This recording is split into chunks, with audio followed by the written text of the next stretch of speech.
కాంగ్రెస్ ప్రభుత్వంపై తీవ్ర స్థాయిలో మండిపడ్డారు మాజీ మంత్రి కేటీఆర్. కేసీఆర్ ప్రభుత్వంలో ఉద్యోగాలు రాలేదని అసత్య ప్రచారం చేస్తున్న కాంగ్రెస్ 5 నెలల్లో ఎవరికీ ఉద్యోగాలు ఇవ్వలేదన్నారు. 30,000 ఉద్యోగాలు ఇచ్చామని ఊదరగొడుతున్నారని, 30,000 ఉద్యోగాలు ఇస్తే నోటిఫికేషన్ ఎప్పుడు ఇచ్చారో చెప్పాలన్నారు. నిరుద్యోగ భృతిపై డిప్యూటీ సీఎం భట్టి విక్రమార్క మాట మార్చారని ఆరోపించారు కేటీఆర్. కాంగ్రెస్ నాయకత్వాన్ని, బీజేపీ నాయకత్వాన్ని ఈ విషయంలో సవాల్ చేస్తా ఉన్నా. భారతదేశంలో ఏదైనా ఒక రాష్ట్రంలో అటెండర్ నుంచి గ్రూప్ 1 ఆఫీసర్ దాకా 95% ప్రభుత్వ ఉద్యోగాలు స్థానిక పిల్లలకే ఇచ్చే రాష్ట్రం తెలంగాణ తప్ప మరొకటి ఉన్నదా?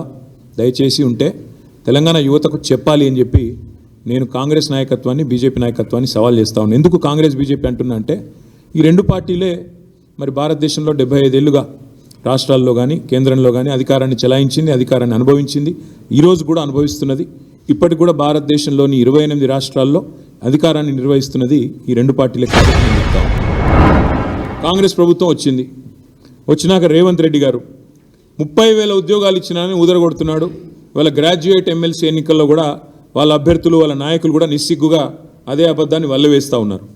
నేను మిత్రులందరినీ కోరేది ఏమంటే, నేను కాంగ్రెస్ మిత్రుల్ని కోరుతా ఉన్నా, మీరు 30,000 ఉద్యోగాలు ఇచ్చిన మాట వాస్తవమే అయితే ఏ తారీఖు నోటిఫికేషన్ ఇచ్చినారు, ఏ తేదీన నోటిఫికేషన్ ఇచ్చినారు, ఏ తేదీన రాత పరీక్ష పెట్టినారు, ఎప్పుడు మరి పరీక్షలు పూర్తయినాయి, ఎప్పుడు మరి అపాయింట్మెంట్ లెటర్లు వచ్చినాయో ఒక్కసారి తెలంగాణ నిరుద్యోగులకు చెప్పాలని చెప్పి నేను వారిని డిమాండ్ చేస్తాను.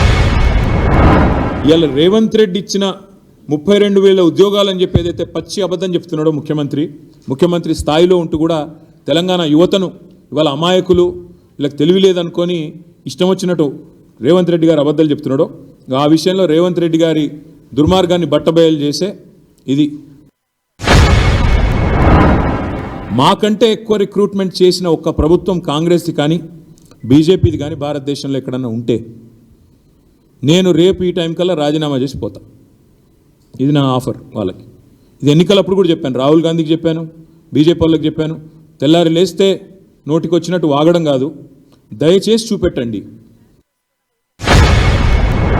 2 లక్షల ఉద్యోగాలని చెప్పిన మాటను తుంగలో దక్కే విధంగా జాబ్ క్యాలెండర్ అన్నాడు. ఇంతవరకు అది అతి లేదు, గతి లేదు. అదేవిధంగా ఇంకా దుర్మార్గం ఏంటంటే ముఖ్యమంత్రి గారి సహచరుడు, ఆయన డిప్యూటీ చీఫ్ మినిస్టర్, మేము నిరుద్యోగులకి 4,000 రూపాయల నిరుద్యోగ భృతి అనే మాటనే ఇవ్వలేదు అని నిండు శాసనసభలో పచ్చి అబద్ధం. వాళ్ళ నాయకురాలు ప్రియాంక గాంధీ గారిని పిలిచేమో ఇక్కడ యూత్ డిక్లరేషన్లో నెలకు 4,000 అని చెప్పి మాట, కానీ వెంటనే ఉప ముఖ్యమంత్రి గారు శాసనసభలో మాట మార్చి మేము ఉద్యోగాలు ఇస్తామన్నాం కానీ నిరుద్యోగ భృతి ఇస్తామని ఎక్కడ చెప్పాం అని చెప్పి మాట మార్చినారు. ఇవన్నీ కూడా తెలంగాణ యువత, తెలంగాణ నిరుద్యోగులు, తెలంగాణ గ్రాడ్యుయేట్లు అందరూ గమనించాలని చెప్పి నేను